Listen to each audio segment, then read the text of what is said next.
ঠিকই বলেছো ভাইয়া। আরে নীলা, বোন আমার।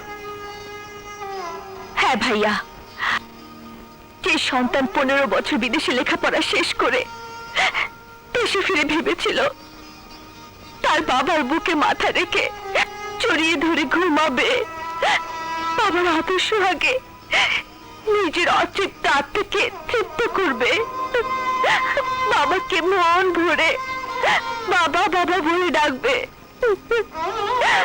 অথচ অথচ আমি এমনই হতভাগিনী সন্তান যে বিদেশ থেকে ফিরে পেলাম বাবার লাশ।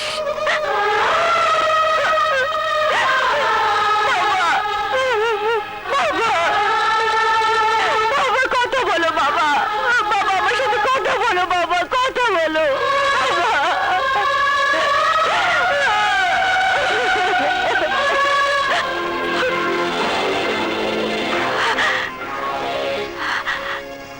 তোমরা কিছু ভেবো না ভাইয়া, একবার আমি যখন ওই বাড়িতে আশ্রয় নিয়েছি তখন ওই গরিবের দাদার দেহ থেকে মাথাটা আলাদা করে তোমাদের কাছে নিয়ে আসবো। আমি বাবার হত্যার প্রতিশোধ আমি নেবই। কিন্তু নীলা, বিপ্লব মানে ওই দাদা যদি তোকে চিনে ফেলে? না ভাইয়া, সেই সুযোগ আমি দেব না। তাছাড়া এই এলাকার সবাই এখনো জানে আমি বিদেশেই আছি। তাই বলে গা ভাসিয়ে দিলে চলবে না বোন, তোকে খুব সাবধানে চলতে হবে। যতদিন পর্যন্ত বিপ্লবের লাশ তুই আমাদের উপহার দিতে না পারবি ততদিন তোর এই বাড়িতে আসার কোনো প্রয়োজন নেই। আমাদের সাথে ফোনেই তো সব কথা হবে। ওকে ভাইয়া।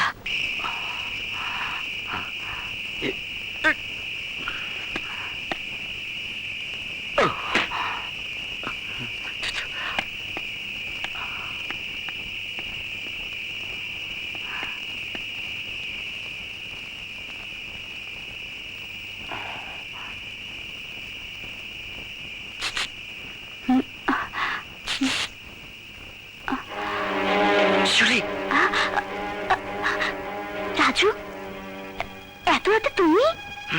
কথা আছে, বাগানে এসো, বাগানে।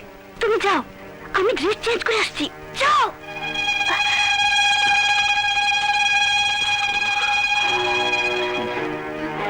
রাজু, তুমি এত রাতে? হ্যাঁ শিউলি, কোনো উপায় ছিল না, তাই আসতে হলো। কি হয়েছে রাজু? আমার অ্যাপয়েন্টমেন্ট লেটার এসেছে। 5 মাসের জন্য তোমাকে ছেড়ে আমাকে অনেক দূরে থাকতে হবে। 5 মাস? এই 5 মাস আমি তোমাকে দেখতে পাবো না রাজু। এতটা সময় তোমাকে ছেড়ে আমি কি করে থাকবো? তোমাকে ছাড়া একটা মুহূর্ত যে আমি থাকতে পারবো না রাজু। শিউলি, আমারও যে তোমাকে ছাড়া ভালো লাগে না, তাই তো আজ তোমাকে মন ভরে আদর করতে ইচ্ছে করছে।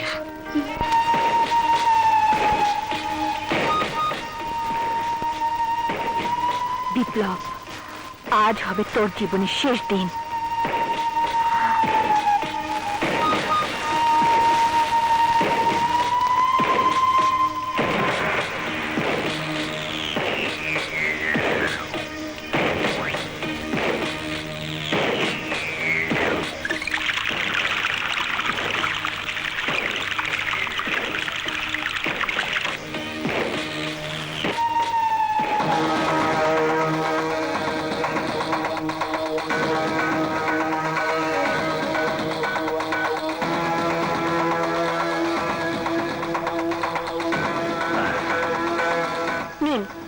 আপনার জন্য। আমার জন্য? সকালবেলা নাস্তার পর ফল খেতে হয়, তাই নিয়ে এলাম। খুব ভালো করেছো, কিন্তু আজ প্রথম তুমি আমার জন্য নিজের হাতে খাবার নিয়ে এসেছো। আমাদের বংশের রেওয়াজ অনুযায়ী এই বাড়িতে কেউ কিছু নিয়ে আসলে সেই খাবার প্রথম তাকেই খাওয়ানো হয়। তাই আমি নিজের হাতে তোমার নিয়ে আসা এই ফল আমি তোমাকে খাওয়াবো।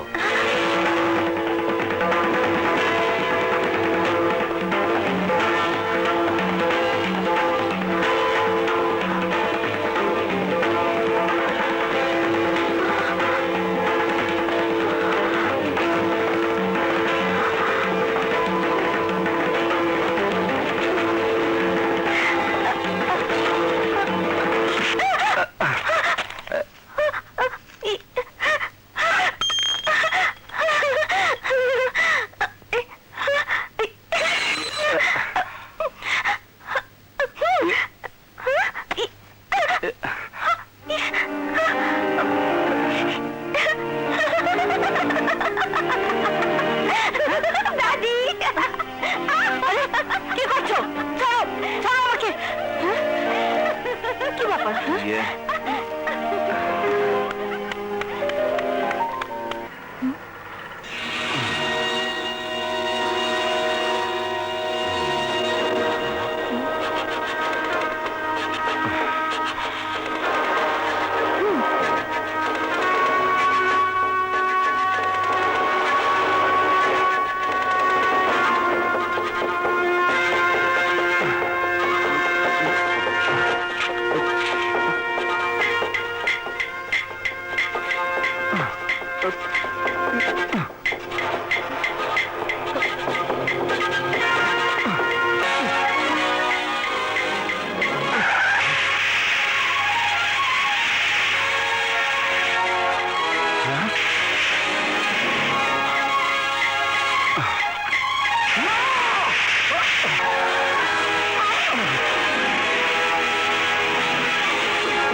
ডাক্তার, রোগীর অবস্থা কি?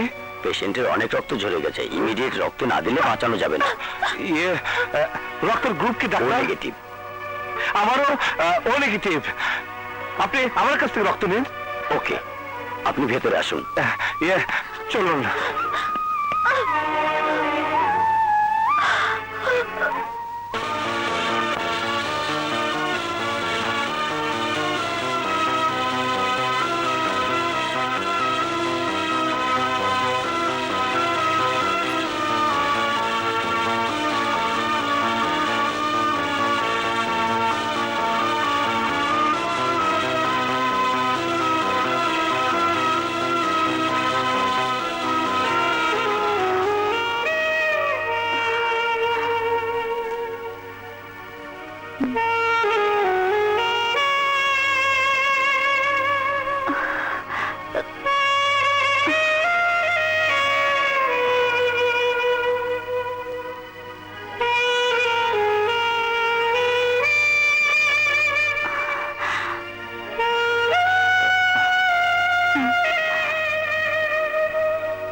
বিপ্লব, না, আমাকে আর কিছুই বলতে হবে না, সব আমার কাছে পরিষ্কার হয়ে গেছে।